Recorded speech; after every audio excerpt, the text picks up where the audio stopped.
Olá, começa agora o JR Entrevista. No programa de hoje, a gente conversa com o deputado federal Fábio Ramalho, do MDB de Minas Gerais. O deputado está no 4º mandato e faz parte da Comissão do Orçamento. Deputado Fábio, seja muito bem-vindo aqui ao JR Entrevista. Eu gostaria de começar o programa falando justamente de uma votação importante que está em discussão no Congresso Nacional, que é sobre a PEC emergencial, que dá condições para o pagamento do auxílio emergencial. E tem alguns detalhes ali na PEC, já que ela também propõe aí um controle de gastos, que estão emperrando um pouco a votação. Como que estão as negociações, principalmente com relação ao bloqueio, o impedimento de reajuste de servidores públicos? A gente sabe que o setor de segurança pública está fazendo pressão para que isso possa ser alterado. Como que estão essas negociações? Olha, eu penso que a gente tem que votar com urgência a PEC emergencial. A gente tem que avançar. Se tiver espaço, a gente tem que atender a segurança pública. Mas o principal hoje será votado, eu afirmo você que será votado hoje, é que esse empenhamento vai acabar, o diálogo se constrói naquela casa e, ao mesmo tempo, a gente vai conseguir fazer com que leve esse auxílio emergencial para as pessoas, que eles estão passando fome. É isso que a gente tem que entender. Isso deveria ter sido a primeira votação da casa. A gente já está atrasado. Então, mas hoje eu tenho certeza que ela vai ser votada. Se tiver voltar para o Senado, ela votará e essa semana ainda ela termina.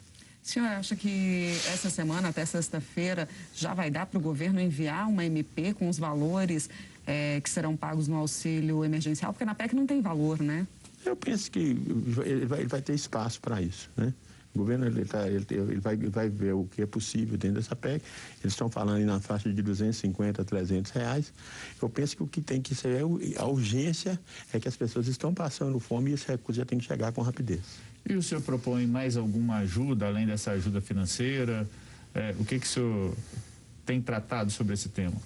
Eu acho que nesse tema o principal agora é comida. Agora, nesse tema, o que você lá na frente o governo tem que pensar é num auxílio gás. Eu sempre defendi um auxílio gás para as pessoas, que o gás de cozinha hoje, ele é essencial para você cozinhar. Quando eu vi o primeiro auxílio emergencial, eu vi que o governo talvez ele deu um auxílio de um recurso. Não é que o recurso seja grande, não. O recurso talvez, se ele tivesse dividido esse recurso em mais parcelas, as pessoas não teriam. Porque quando você dá R$600, a pessoa já gasta aqueles R$600. Poderia ser mais se o Brasil tivesse condições de dar. Mas eles não teriam falta, porque o recurso, quando você recebe, você paga ele no mês, até antes do mês. Deputado Fábio, o senhor acha que vai ter alteração na PEC emergencial dentro da Câmara dos Deputados? Olha, se for para votar, vai ter que ter. Mas ela será votada ainda hoje. Agora, deputado, o senhor já disse que agora não é hora de pensar em teto de gastos durante a pandemia. O ministro Paulo Guedes é a favor do teto de gastos. Como fazer isso? Como conseguir conciliar essas duas coisas? Olha, eu vejo do ministro Paulo Guedes desde antes. Ele foi um grande ministro, mas para a área privada. Quando você precisa da parte pública, uma pandemia, no mundo inteiro não existe teto de gasto. No mundo inteiro. Qualquer país do mundo que você está vivendo aí, nós estamos vivendo um momento de guerra. É uma guerra de salvar vidas. E neste momento, quem entra com o recurso nesse momento não é o privado, é o público. Então você tem que salvar as pessoas. Você não pode deixar os brasileiros morrerem. Só retomando o tema sobre a PEC emergencial, modificação no texto, o que o senhor acha que vai ser modificado, então, pela Câmara? E se o senhor acha que isso pode atrasar muito o pagamento do auxílio? Não, pode ser modificado alguma coisa ali dos militares, né? Algum reajuste. Pode ser, não estou te afirmando, porque eu penso que a gente tinha que votar do jeito que ela veio. Né? Mas sempre você tem negociações, a Câmara é uma casa de diálogo, para você construir a votação, você tem que aceitar algumas emendas. Então, vamos ver o que vai ser votado, e eu afirmo que até amanhã ela vai estar pronta já. E se tiver alguma alteração, volta para o Senado, aí não precisa voltar para a Câmara mais não. Se tiver alteração, a gente sabe que, claro, atrasa um pouco mais esse processo. É uma derrota do presidente Arthur Lira ter alteração, porque a ideia era que viesse o texto exatamente como estava no Senado, justamente para aprovar logo e fazer logo a medida provisória. Eu penso que não é uma derrota, não. O Arthur está conduzindo a casa muito bem e ele sabe que aquela casa é uma casa de acordos. Então ele precisa costurar isso, ele sabe costurar bem. E esse sentido dessa costura é para que ele tenha realmente essa votação o mais rápido possível, é o que ele quer e o que todos nós queremos. Deputado, mas a gente sabe se houver alteração, volta para o Senado. Aí são mais 2 votações no Senado também. O senhor acredita que ainda essa semana o Senado teria condições de concluir essa votação, já que, como o senhor mesmo disse, tem muitas pessoas necessitando do auxílio emergencial? Não, isso aí tem isso não tem nenhum impedimento. Ele consegue fazer essa semana e o governo ainda consegue fazer essa semana uma medida provisória que já deve estar pronta. Agora, deputado, falando aí em relação a vacinas, o presidente da Câmara mandou uma carta para o embaixador da China para poder pedir ajuda aí do governo chinês em relação à pandemia, pedindo para que as diferenças ideológicas não fossem aí levadas em consideração.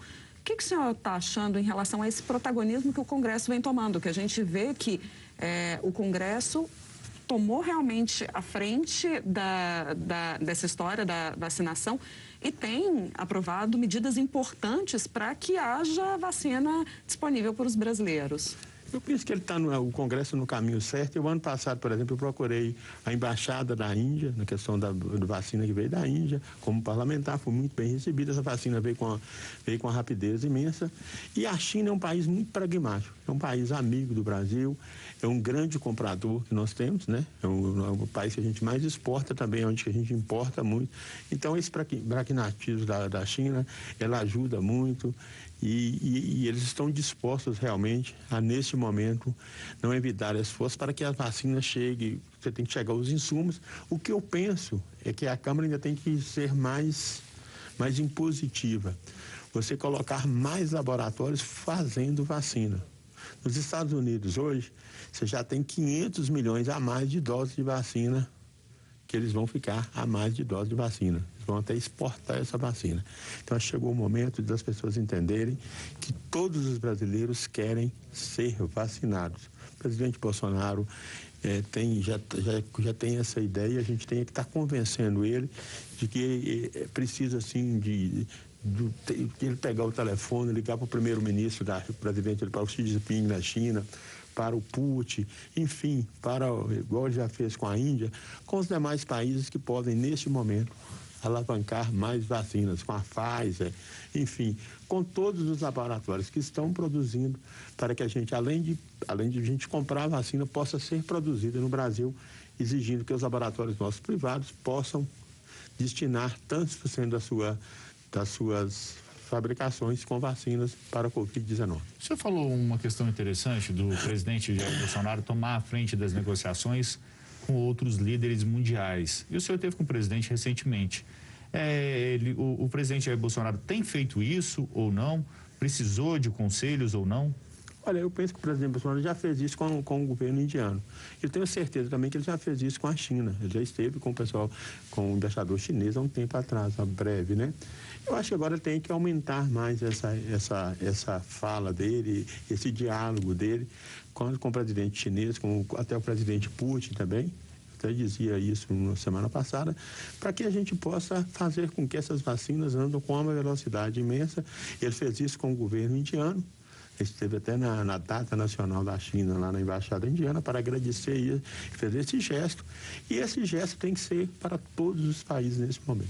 Agora, o senhor acha que, por exemplo, as declarações do filho do presidente, deputado Eduardo Bolsonaro, em relação à China, aquelas declarações do Abraham Weintraub, na época que era ministro da Educação, até declarações do ministro de Relações Exteriores, Ernesto Araújo, acabam atrapalhando essas negociações para que os insumos venham da China para cá?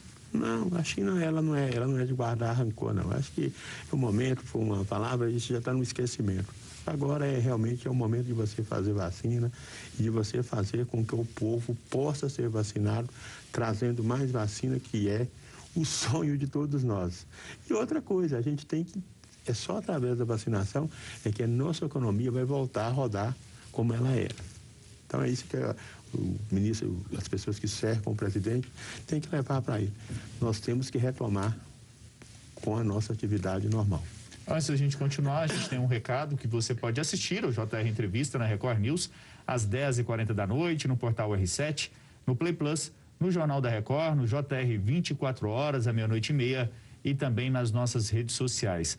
Deputado, o Ministério da Saúde enviou para a Embaixada da China ontem, nesta semana, então, portanto, um documento pedindo ajuda para importar 20 milhões de doses de um outro fabricante de vacinas. Como que você vê essa postura do governo brasileiro, do Ministério da Saúde, neste momento?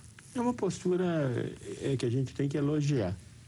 A gente não tem que viver, a gente tem que deixar o passado para o passado. Nós precisamos de vacinas, nós devemos incentivar, dizer ao presidente Bolsonaro que a melhor maneira da gente voltar à nossa economia, voltar à normalidade, é a gente ter mais vacinas. Então, acho que chegou o momento do Congresso, de todas as pessoas que fazem parte, os governadores, os prefeitos, não é o momento de você politizar a vacina. É o momento de você trazer a vacina e vacinar os brasileiros. Como é que o senhor está vendo essa gestão aí do ministro Pazuello em relação à vacinação e essa postura dele? Olha, eu vejo que os erros a gente não está aqui para colocar. Eu acho que o momento é da gente realmente procurar mais caminhos, mais diálogo, seja com quem quer que seja, com os embaixadores brasileiros que estão lá fora, no sentido de que eles façam esse diálogo, o presidente possa tomar as medidas necessárias, que é pegar o telefone e ligar para os governos, aonde que produz vacina, onde é que tem os insumos, e trazer mais insumos. Uma ligação do presidente para o presidente chinês, ela é muito importante, e eu tenho certeza que o presidente chinês irá receber, pelo que eu conheço o Xi Jinping, já estive com ele 5 ou 6 vezes, eu sei da maneira cordial que eles são de tratar qualquer autoridade, principalmente o presidente brasileiro, e também procurar, já fez isso lá na Índia, procurar também a Pfizer e os demais laboratórios. Deputado Fábio, como você vê a postura do governo também, nesse sentido que a Renata perguntou, do governo e do Ministério da Saúde, na questão da vacina exclusivamente? A gente percebe que muitas pessoas acham, tá faltando vacina, embora seja um produto, neste momento, que seja o sonho de consumo da população mundial, mas o senhor acha que faltou comunicação, faltou comprar vacina, não faltou? Qual que é a opinião do senhor? Minha opinião é que o passado está no passado. O que a gente precisa neste momento é esquecer o passado e fazer, através do convencimento, para todas as autoridades brasileiras, que a gente precisa de mais vacinas. E a gente precisa, neste momento, de um diálogo mais permanente para que o presidente possa, junto com a sua força, com a cadeira que ele está hoje representando, que é de presidente brasileiro, trazer mais vacina de todas as partes do mundo, principalmente da China e da Índia.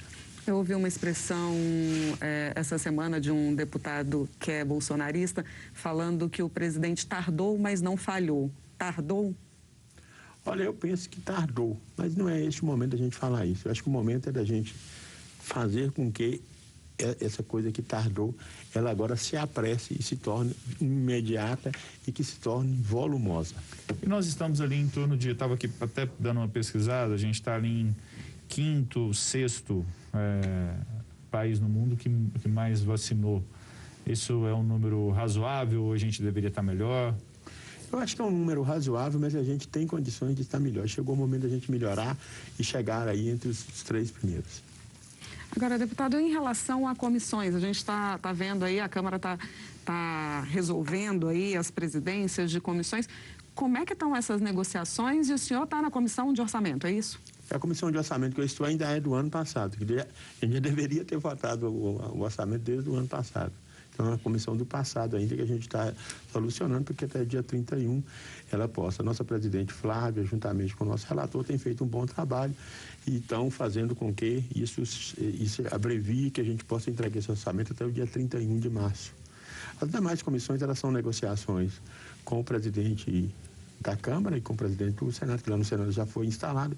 O presidente da Câmara está construindo os seus acordos, que foram feitos, e através desses acordos ele fazendo com que essas comissões sejam instaladas até na próxima semana. Deputado, é muito ruim a gente estar em março e sem um orçamento ainda? É ruim não, é péssimo, é horroroso. É isso aí, a gente também tem que debitar ao parlamento, principalmente os presidentes daquele momento, que não votaram esse orçamento no ano passado. Agora, deputado, como é que fica, por exemplo, na questão da Comissão de Constituição e Justiça? É a comissão mais importante da casa, porque tudo passa por lá. E a gente tem, por exemplo, a Bia Kicis, que vai presidir a Comissão de Constituição e Justiça. Ela que está sendo investigada no Supremo justamente por por participar de atos antidemocráticos, atacando o Supremo. Não fica ruim para a imagem da Câmara a gente ter na presidência uma pessoa com esse histórico da Bia Kicis, por exemplo? Olha, a Bia, como parlamentar, é uma grande deputada. Eu penso que ela vai ser presidente da Comissão de Constituição e Justiça. E o presidente ele tem que ser somente imparcial e seguir a Constituição. Então, ela tem essas condições e quando você assume a presidência, você jura a Constituição. Então, mas no caso, por exemplo, do Daniel Silveira, o parlamentar que foi preso, se a gente estivesse com as comissões funcionando, teria que passar pela Comissão de Constituição e Justiça. Ele foi preso justamente por participar de atos antidemocráticos, o que ela também é acusada de participar. Não teria ali uma contradição dentro da comissão? Não, eu penso que não, porque ela vai presidir a comissão. Cada pessoa tem que se responsabilizar pelos seus atos. O que eu penso é que o parlamento ele tem que entender que todas as questões com parlamentares têm que ser resolvidas dentro do parlamento. A gente, quando abriu a porteira foi aberta, né? E quando eu vi que essa porteira foi aberta, houve um erro do deputado, mas os erros deles teriam que ter sido corrigidos na nossa casa. O presidente teria que chamar isso para o parlamento e solucionar isso dentro da nossa casa. A partir do momento que você abre uma porteira, você tira direitos constitucionais.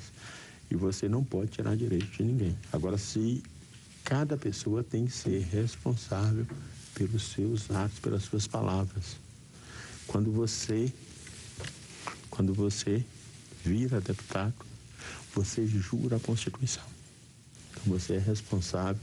Só penso que quem tem que julgar, punir o deputado é o parlamento. O senhor acha, então, que foi abusiva a prisão do deputado Daniel Silveira, do PSL do Rio de Janeiro? Olha, achar que foi abusiva, eu não posso afirmar isso completamente. Eu penso que o parlamento é que tem que ser dono do seu parlamento e exigir os nossos direitos. Isso tem que ser através do nosso presidente, tanto da Câmara como do Congresso.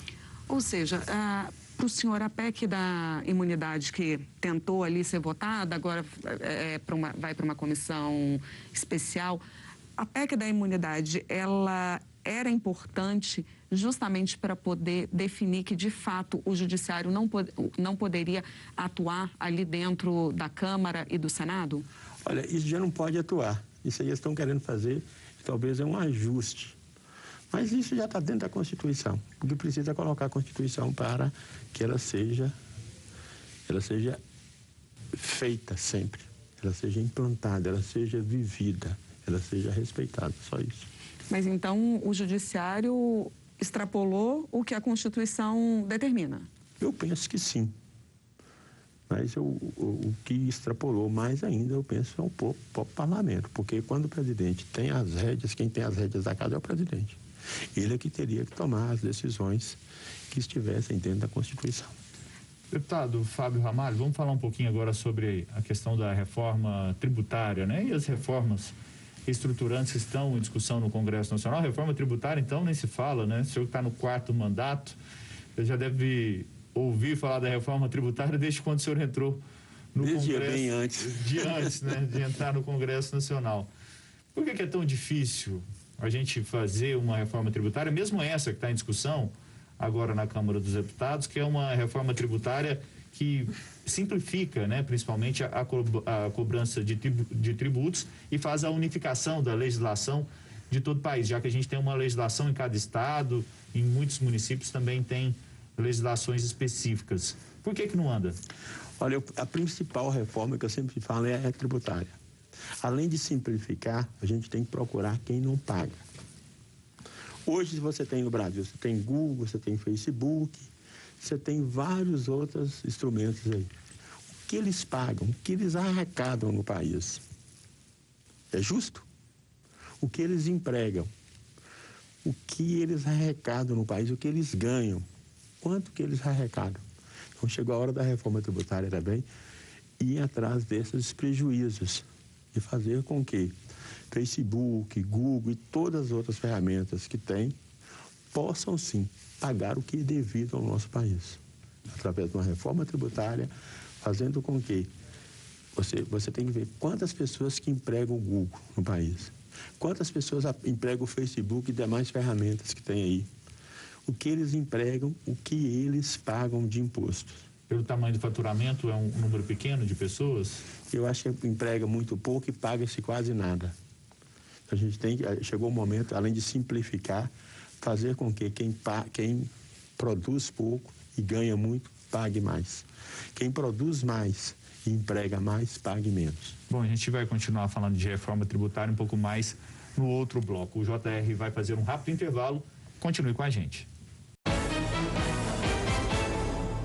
Estamos de volta com o JR Entrevista. O nosso convidado de hoje é o deputado federal Fábio Ramalho, do MDB de Minas Gerais. A gente estava falando de reforma tributária e a dificuldade de aprovar uma reforma tributária. Mas a gente tem também reforma administrativa, que desde sempre a gente escuta falar e também não consegue aprovar. Eu acho que primeiro a gente tem que avançar na reforma tributária. Eu acho que ela é a principal. Nós temos que corrigir, nós temos que simplificar e nós temos que cobrar de quem não paga. E outra coisa, a gente tem que tirar o pessoal que hoje mexe com o fisco, para que eles procurem realmente quem não paga. Porque hoje é muito fácil você pegar lá na tela e olhar quem paga. Quem paga, você sempre está punindo ele. Então, acho que chegou o momento da gente fazer com que esse fisco vá para a rua e procure realmente arrecadar mais, que é o que nós precisamos. E, nesse momento de uma reforma tributária, também nos orientar o que é melhor. Nós temos uma reforma que foi feita na Índia, que é muito importante, é um país similar ao do Brasil. Essa reforma na Índia, ela está, só no primeiro momento, ela deu, o PIB aumentou em 2%. E hoje o que você tem? Você tem hoje muitos escritórios de advogados, de contadores que ganham muito e uma papelada imensa. Hoje,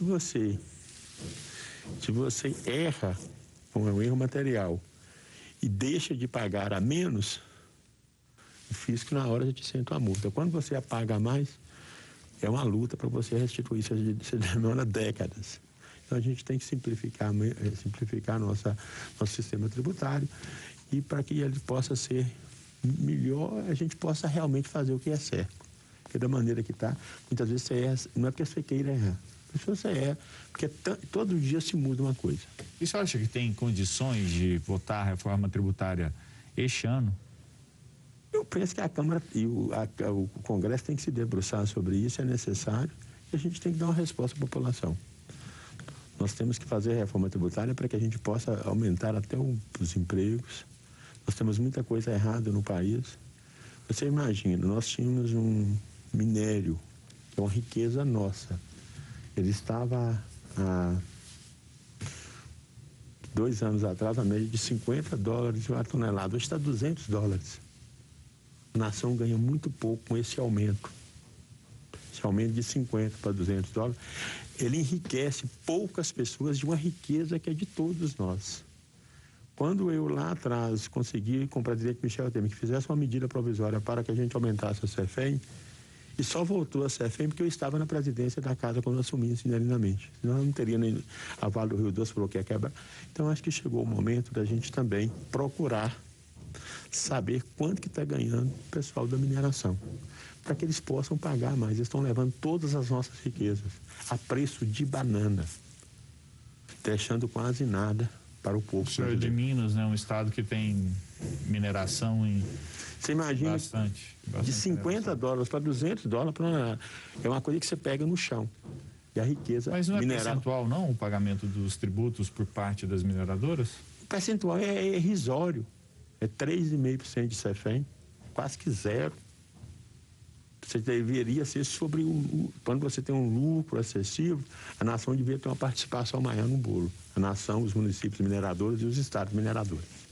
Deputado, vamos falar de disputa pela presidência da casa. A terceira vez que o senhor disputou e o senhor chegou a falar em jogo pesado e interferências externas. Que jogo pesado foi esse? Que interferências externas foram essas que acabaram não permitindo que o senhor ganhasse?